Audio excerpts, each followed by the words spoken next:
All right, welcome to our latest Swampcast. Robbie, Andrew, and Pat Dooley, the Gainesville Sun. We're going to talk about Troy, not Troy Bolton from High School Musical, but the Troy University. You know that? I do know that. Oh, boy. I got an 8-year-old. I know all about it. Was that High School Musical 4 or 5? I've seen, no, 1, 2, and 3. I've seen them all.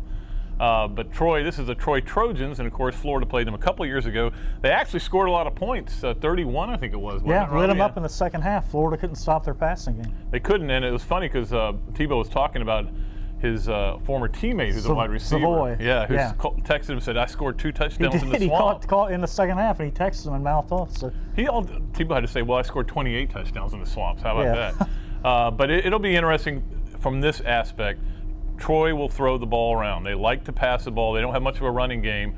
And I think they threw for over 300 yards against Bowling Green. Now, in that game, Robbie, they started out 14-0. It looks great. They're supposed to be the preseason Sun Belt favorite, and they got blitzed the rest of the way. Yeah, they threw all over them. Bowling Green had a real good offensive game plan, Urban was saying the other day, and they lit them up for like 350 yards passing and got a big pick in the fourth quarter and turned a close game into a 31-14. Made it, yeah, kind of a little bit of a stunner. Yeah, it was. I remember seeing the score, and you're like, whoa, where'd that come from?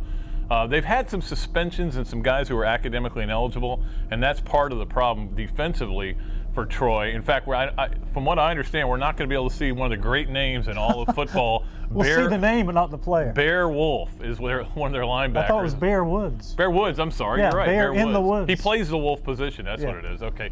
Bear Woods, yes, and we know what bears do in the woods. But especially if you're playing the wolf position. Exactly. So he's on a 2-game suspension, so he misses this game as well.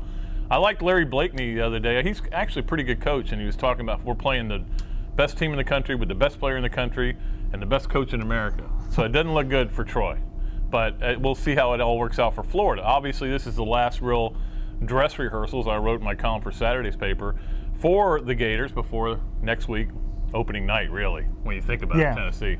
But, you know, the good thing about this game is, you know, last week there was no challenge physically from the team they played.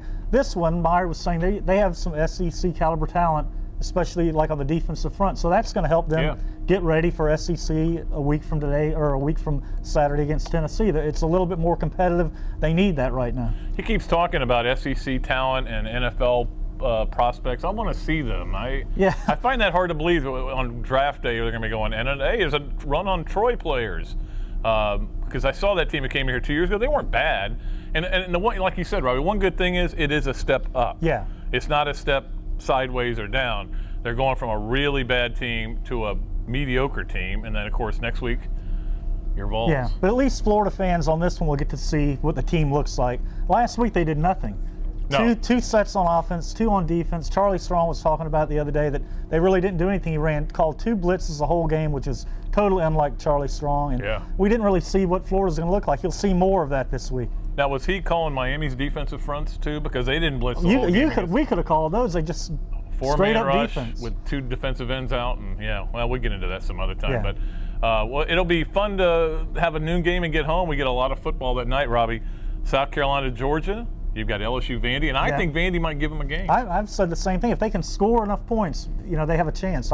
That's a tough game for LSU, I think. Kind of a trap game. And, of course, USC against the mighty Terrell Pryor. And he's your boy now. No, he's you love not. That guy. No, he is off my list after that little episode. But, hey, you know, we'll see. We'll watch that game. I appreciate the SEC giving us a 12-12-21 game. Yeah, 12-21 precisely now. It's kickoff, in case you're wondering. It's going to be hot in the Swamp, though. It will be hot, and we'll be joining you after the hot game. Until then, don't forget, turn on the Pat Dooley Show. You can click it on at Gatorsports.com, and also you can follow me now. I'm on Twitter. I know. Technology. I'm catching up with everything. The last guy to ever do it. No, you're the last guy. I'm the last guy. That's but at least I have a tape recorder, a digital tape recorder. He does, yeah, so he's way ahead of me. Twitter.com/Pat_Dooley if you want to follow me. And I'll tell you about my fantasy football draft last night. How's that? You That's can't wait exciting. for that. Yeah, it's pretty exciting. Till then, Pat Dooley, Robbie Andreu saying so long from the Sunshine State.